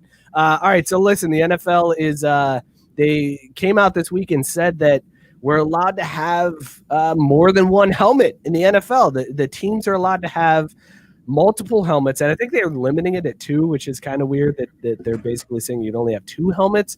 Well, college teams are like, yeah, you can have 50. We don't give a shit. Do whatever you want. The NFL is like trying to cover their ass as it comes to concussions. So they're like 1 helmet only, and now they're like, okay, fine, 2. That's fine. So this has opened up the door, and everybody wants some throwback helmets. I don't think we're going to get throwback helmets because the deadline to submit your throwback uniform for 2022, when this goes into effect, has already passed. So any team that has submitted their throwback uniform has done so thinking that they're going to have to wear the same helmet. So you're not going to get to see like a lot of cool stuff with the throwbacks in 2022, but that doesn't stop us from wishing for some of these. So Scott, you were like, go pull some of these pictures because these are what we want to see. I want to go through some of these throwback helmets, and I just want to let's just rank them as we see them. All right, Buccaneers number 1. Go ahead. That's what we're gonna do. We're gonna rank them as we see them, and we're gonna go one by one. I pulled a few of these, so we'll start with Vinny Testaverde. There it is, number 1. Orange creamsicles. That's a solid throwback helmet right there. That's a really good throwback helmet. I got to be honest with the pirate with the fucking dagger in his teeth. That's amazing. But are they going full uni or just helmet? Well, that's the thing. Now that they can do the helmet, they'll go. The thought is the teams will go full uniform with the old school helmet, because before they don't necessarily want to go full old school uniform because they have to use the same helmet.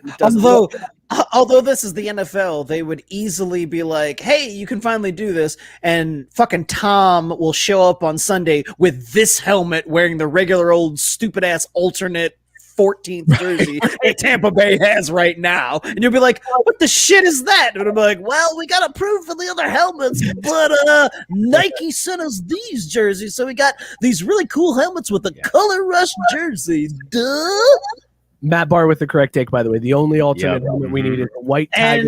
And he beat everybody to it. Like, that's the most important one of all. That's the one that we all need to see is the white color rush uniforms with the white and black Bengals helmet would be pristine. Okay, so we got the creamsicle throwbacks ranked number 1. The next one on the list is the old school Patriots. Pat the Patriot, just the center. When do you see a center as your as like the mascot? That's the best part about this. I think he's not throwing the ball, he's not running the ball, it's not a Heisman pose. You got a fucking center as your mascot. That's a badass center. I hate the Patriots, but damn, that looks good.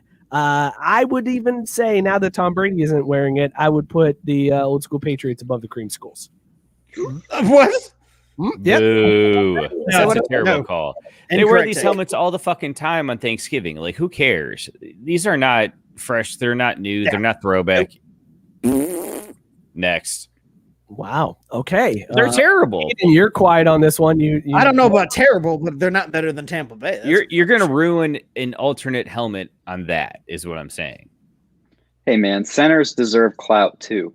That's all I'm going to say. I don't disagree. Offensive lineman on the helmet, dude. It's an Well, then beef the guy up, make him a little Hulkified, give him a little roids and, baseball fight. Well, back in the day, that's all you had to be an offensive lineman, was just a skinny dude. I was gonna say, this looks like Jeff Saturday post-career, not Jeff Saturday during his career. All right, next up on the list, we've got, we won one.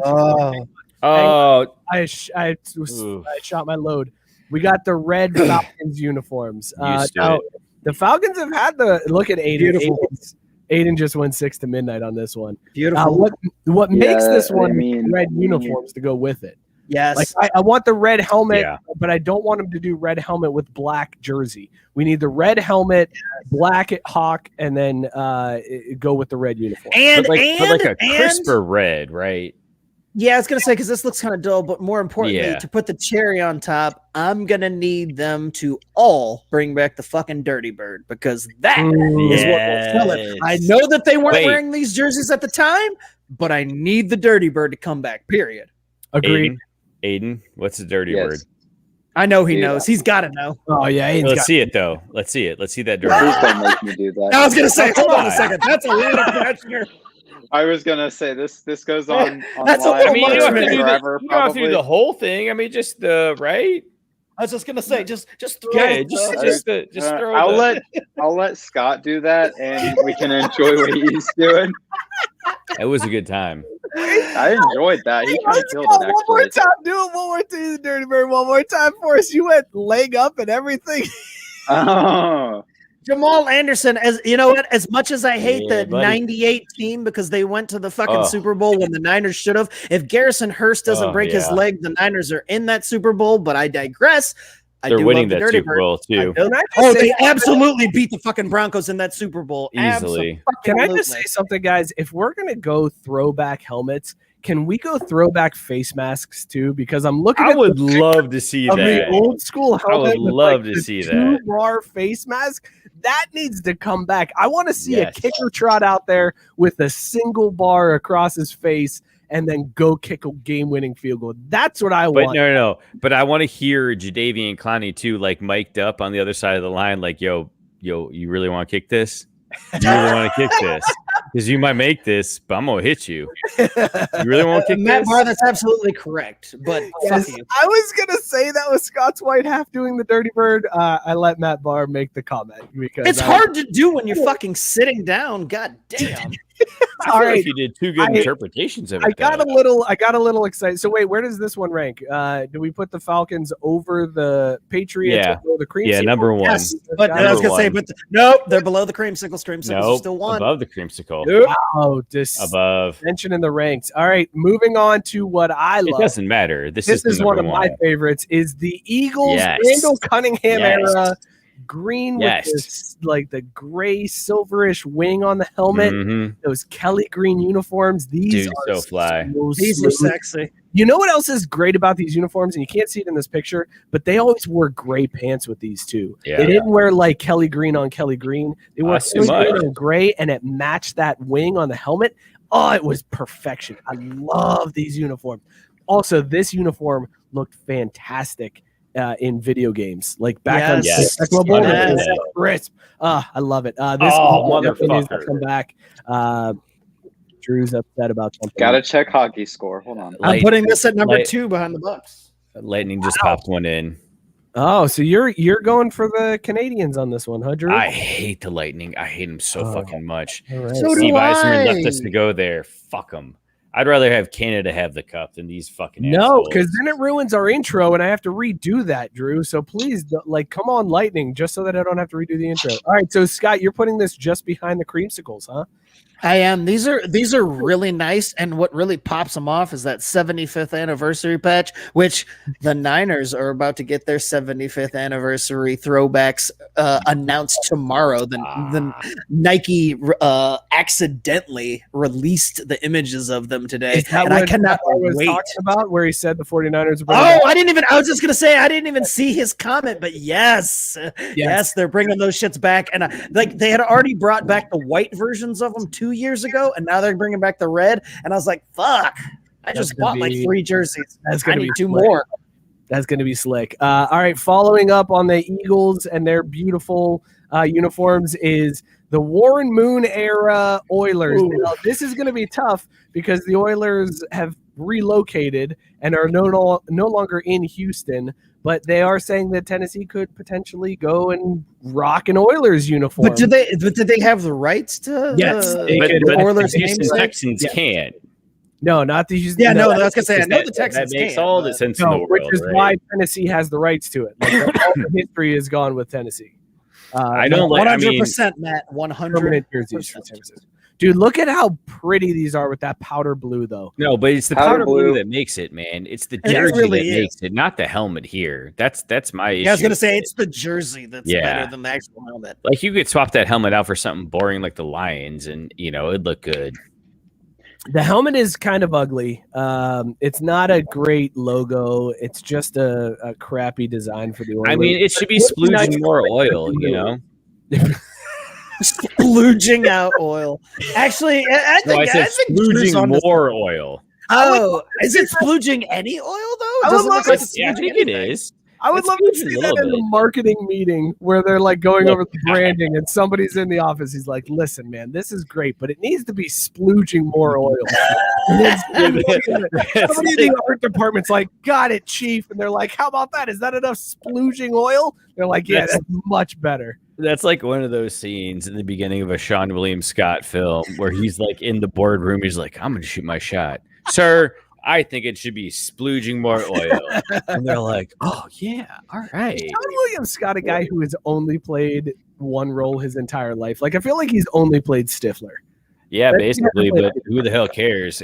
Actually, He's in great at Goon, he's pretty solid. Like, he gets deep in Goon. He really digs down to the core of who he is as he's checking people on the boards. And then I mean, is that a quite- bad thing though? The Rock has played The Rock in like every movie ever. No, it's fair, but I'm just saying, Like if I was like, man, you know what I can do? Like I can sign up to be that guy in I'll say every this. fucking movie ever. Like when the script comes out for anything ever, they're just like, it just says that guy, a Sean William Scott type guy, and you're just like, yeah, hey, I'm him. hi, I'm Sean William Scott. And he's like, damn. I'm going to give you a hot take right here. This is going to be my walk-off hot take right here too. Sean William Scott is a more talented actor, entertainment personality than Lady Gaga or Dwayne "The Rock" Johnson. Hands down. Disagree on Lady Gaga. I think she Yeah? has a lot of talent, but that's all I'll say. I disagree on Yeah. the Rock part, but I 100% agree on the Lady Gaga part. Fuck her. Well, see, here's the thing: is both of them basically spent a lot of time, effort, and money in remaking their image into what it meant to be famous. They spent time going away and thinking about it, investing in, promotion videos or, bodybuilding classes and whatnot. Stifler was just Stifler from day one, and he didn't give a fuck. He's like, yeah, this is what I am. If you like it, go ahead, cast me, and I'll crush it. If not, that's cool. Like, I'll burn out, and I'll go back to Kansas. But those two went so far above and beyond to change their image to match what was expected and could be profitable. How could you hold that up as a positive thing? Here's Warren Moon with the Seahawks. Look at that level jersey. Look at this. How many pictures can we get Warren Moon in? Is the better question. When I looked for the Seahawks throwback helmet, I was like, shit, I could do Warren Moon twice. That's fantastic. Dude, he looks also- jacked in this one. also though. It's a underrated. Wilson jersey. It's a Wilson jersey. Yes, you stole it. I was just gonna say. Also underrated is that it's a fucking Wilson jersey with that W front and center there. Like Wilson is like, hey, we still exist. Warren Moon rocking the silver Seahawks. Those are helmet. ugly. Scott, Shit. yeah, but look at the helmet though. Like, don't look at the.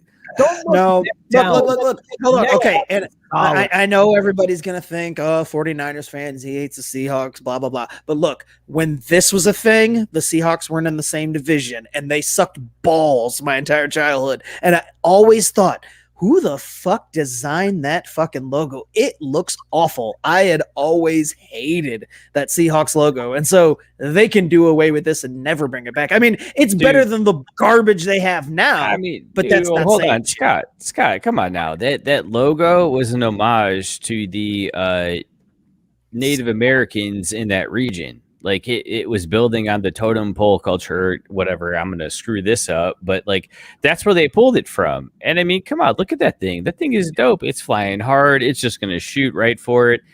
It may overshoot the beach, but it's gonna have a damn good time getting there. Plus, Warren Moon is jacked in this photo. Like, look at him. How are you going to turn that down? I just really don't want to see DK Metcalf running over one of the 49ers defenders in this fucking jersey. It'll just make me that much angrier. I just want the Seahawks to bring these back, but they use Wilson to be their uniform sponsor. Like, is Wilson still in business? I don't know, but man, Wilson was the shit back in the day. How about that blue too, though? That blue jersey is fresh, man. Now I will say, I was gonna say, I was like, the color scheme itself is great blue. The logo on the sleeve is so gigantic, it's alarming. Huge. First of all, it's alarming to see a sleeve on an NFL uniform. Like, this was back when they had sleeves and it wasn't just like tucked underneath the shoulder pads. This is like a sleeve with the whole sleeve is the logo. It's amazing to me. So wait, you're saying it's basically a Tom sleeve? Yeah. A TB12 sleeve? Let's go back through these real quick. So Whoa. you guys are gonna say creamsicle. You guys, Number one. The number one. Pat the Patriot. Nobody else has this number one. Number 4.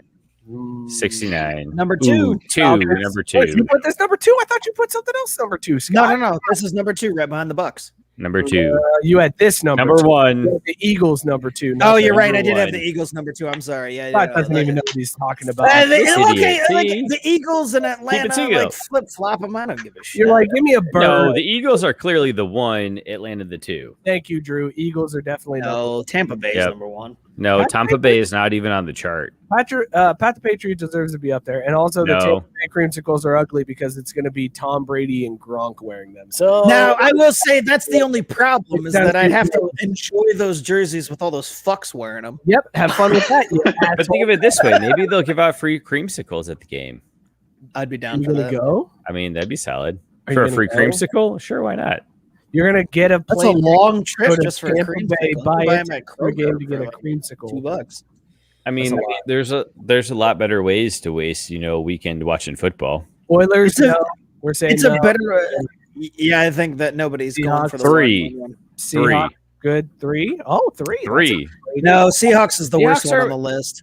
No, get out of here. Yep. You don't understand Seahawks, clearly. I do understand Seahawks. I see them twice a year, motherfucker. If anybody understands Seahawks, I do. God damn it. Yeah, and like sometimes you win, so congratulations. You have to understand them. We're running a little low on time. My son is still up, and I have to go put him to bed. So let's really quickly.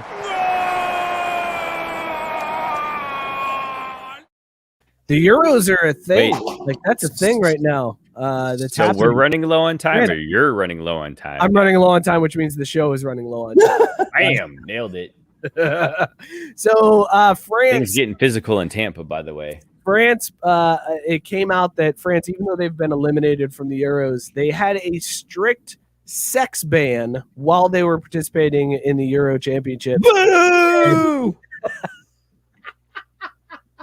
I hope none of them ever get laid ever again. They were a huge disappointment, and honestly, sex or no sex, how do you get off making that your impression of this tournament?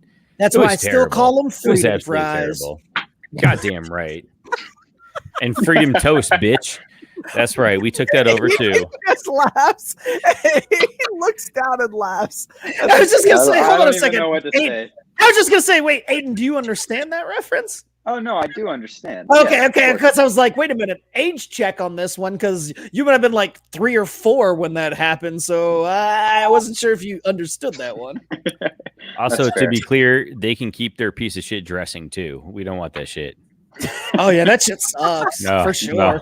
Ain't no freedom dressing. Nah, motherfucker, you can keep that. Yeah, I was gonna say, just keep that shit. Also, England played Germany in a big round of 16 the other day. They advanced, they moved on, and it was British Pub Association expected English pubs to sell at least 5 million pints of beer during the game. During the 2 hours that soccer match was happening, they expected 5 million pints of beer to be sold across Europe. man, I wish soccer was more popular in the U.S. because I would love to have a tournament where everybody in the country was just like, fuck it, we are getting drunk and watching this game. Like, nobody cares. Even the Super Bowl people are like, whatever, I want to, whatever. You're bearing the lead here, man.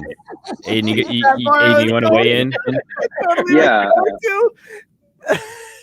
Play the outro.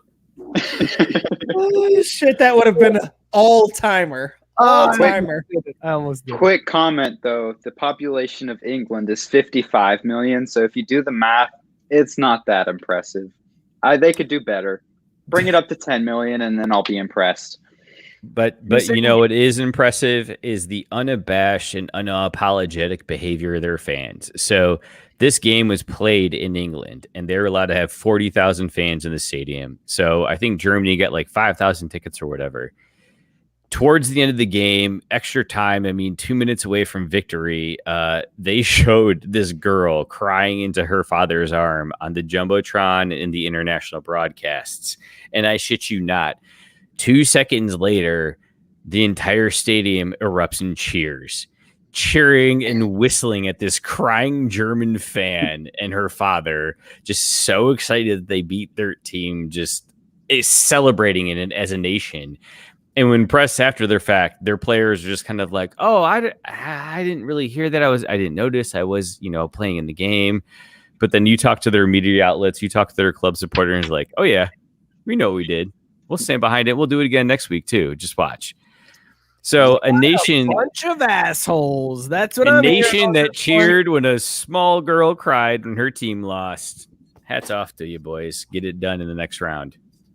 What a bunch of dicks over there in England. I'm glad we won back in 1776. Scott, what were you? I'm glad they won me money. So we're rating on the Soprano scale tonight. What were you drinking, Scott? Tonight I was drinking Thug Passion from 50 West Brewing Company. Coop. Shout out, Coop. Shout out to Chris Cooper. Appreciate you, bro. This was a 7.7% ABV. Just fucking delicious. I am going to go on ahead and put this on the Tony Soprano eating onion rings in the finale because he knows who he is, what he is, and he's won the day, but yet he doesn't know what's coming. But it's the greatest moment of his life. Fantastic choice there. Drew, what were you drinking rated on the Soprano scale? I was drinking Galloping Juice IPA number 8 from Telluride Brewing Company in Telluride, Colorado. Super solid brew, had a lot of great flavor. A little bummed it came in the 12-ounce can, but it is what it is. And because of that, I'm going to say it was a Carmela. It was a small package, but it packed a punch. It wasn't around for, I guess she was around for the whole balance of it, but screen time wise, not, the most filmed, but left an impression and you never forget it. All right, Aiden, you were drinking what? And you decided to come up with your own rating scale that makes us feel old. Oh, yeah, shit. I was drinking Automatic Pale Ale from Creature Comforts in Athens. It's very good. I did come up with a scale, and to make you guys feel old is the Sweet Life of Zach and Cody scale from London Tipton to Mr. Mosby. This is a really solid one. I'll say it was Zach on the twin scale because he was always the cooler kid. But yeah, so that's what I'm gonna go. Hope that made you feel a little bit older. That's my scale for today. Yeah, made me feel older. Thanks, man. Appreciate it. Hey, Mr. Mosby, he may have had a lot going on, but he handled his shit, man.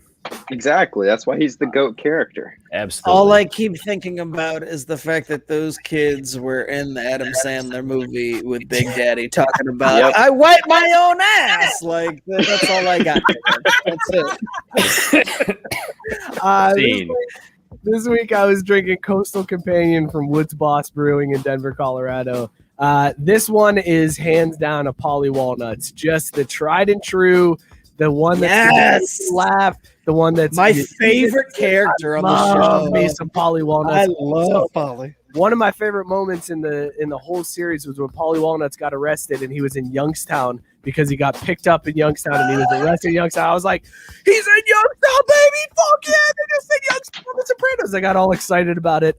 So Paulie Walnuts with his point with like the pinky and the pointer finger when he did that point. I love Paulie Walnuts. So that this beer is fantastic. It's really quickly though. Just because you brought up Paulie, I wanted to say that I don't care what anybody says. Like, my favorite episode of The Sopranos is the fucking Pine Parents episode where Paulie and Chris get lost in the fucking woods and cannot find their way out. That goddamn episode is so fucking funny. Like, I could watch that episode on repeat. It was so good. There are so many moments in that episode that make me smile that, like, regardless of the rest of the series, that episode is one that I could always come back to. Hey, Aiden, do you want to have like a movie night and watch The Sopranos and get caught up on all these references? Yeah, let's do it together. That'll be cute. That would be super cute. I'll make the popcorn. You bring the chocolate. All right. That sounded like the most sincere thing that Aiden's ever said. I mean, I'm super excited for this now because it's like, I'll undersell it. And if he says no, I'd be like, exactly. Fuck you, Scott and Mike. But now so we'll do it like book club, episode a week or some shit. Oh, shit. All right. We'll see you guys in 8 years when you finally catch up. Oh, shit. We'll probably binge. Come on, be honest. You just said an episode a week. It's still going to take you a shitload of time to get that, Drew. The Canadians scored. It's tied 1-1. Oh, there you go. Yeah, fuck that indeed. All right, this has been a damn fun show, fellas. I really enjoyed myself tonight, and even with the hockey talk or the soccer talk. I'm sorry, I like the hockey talk. Scott, what's soccer talk? We barely got into anything. I love your mess up on Connor McDavid tonight. That was probably Jesus Christ. That was epically bad. Like I can't believe he brought up the Euros and didn't bring up the fact that the French teammates' families were getting after each other on social media. Like Mbappe's family. Go back and stop bitching about that. Nobody cares. Connor McDavid and what's the other asshole? What's the asshole who actually plays for Toronto? Like the superstar, because it's like Connor McDavid. Oh, awesome. Austin Matthews. Thank you. There it is. That's who you were thinking of. I was going to say, I'm like, those two to me are interchangeable. The same name. Got you. Are you joking? He's got no, I mean, they're the same white guy. They're the same white guy who plays in Canada. Scott knows hockey. I don't know hockey. Scott knows hockey. They're basically the same guy. Shut the fuck up.